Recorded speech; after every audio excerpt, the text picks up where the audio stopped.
Assalamualaikum warahmatullahi wabarakatuh. Perkenalkan, nama saya Nasratul Nadia dengan NIM 1904162. Baiklah, pada video kali ini saya akan memaparkan tugas pertemuan 15 pada mata kuliah pengembangan organisasi, yaitu mengenai konflik dalam pengembangan organisasi. Salah satu persoalan yang sering muncul selama berlangsungnya perubahan di dalam organisasi adalah adanya konflik antar anggota atau antar kelompok.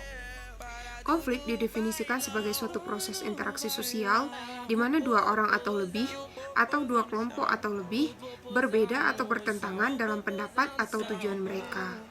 5 ciri-ciri organisasi yang mengalami konflik. Yang pertama adalah terdapat perbedaan pendapat atau pertentangan antar individu atau kelompok. Yang kedua, terdapat perselisihan dalam mencapai tujuan yang disebabkan adanya perbedaan persepsi dalam mentafsirkan sebuah program organisasi. Yang ketiga adalah terdapat pertentangan norma dan nilai-nilai individu maupun kelompok. Yang keempat, adanya sikap dan perilaku saling meniadakan, menghalangi pihak lain mendapat kemenangan dalam memperebutkan sumber daya organisasi yang terbatas. Yang terakhir, adanya perdebatan dan pertentangan sebagai akibat munculnya kreativitas, inisiatif, atau gagasan-gagasan dalam mencapai tujuan organisasi.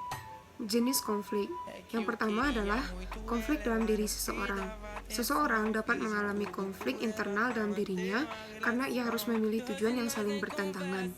Ia merasa bimbang mana yang harus dipilih atau dilakukan.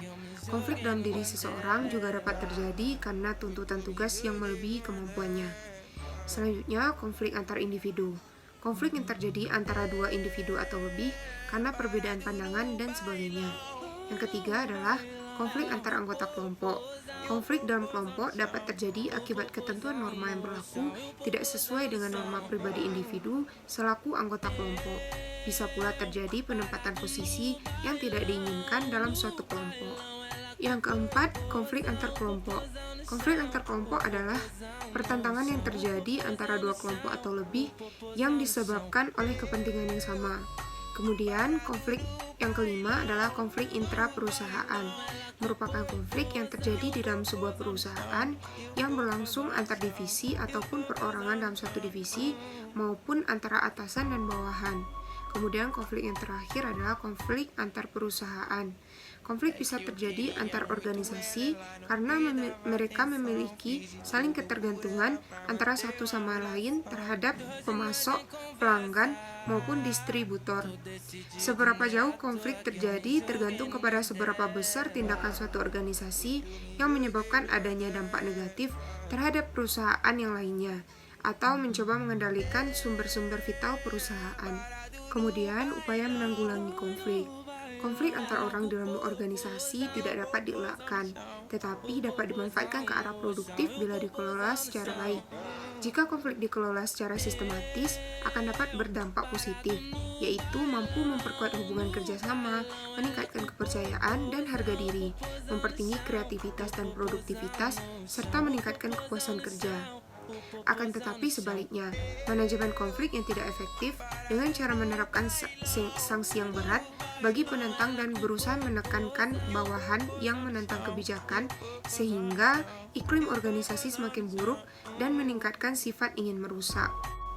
Selanjutnya, upaya mencegah terjadinya konflik yang dapat menekankan kepada 4 poin.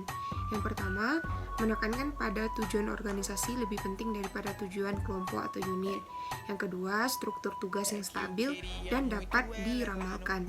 Kemudian yang ketiga adalah meningkatkan dan mengembangkan komunikasi antar anggota pada unit berbeda. Kemudian yang terakhir adalah menghindari situasi menang kalah yang dapat mengorbankan pihak lain. Winardi berpendapat bahwa manajemen konflik meliputi kegiatan-kegiatan sebagai berikut.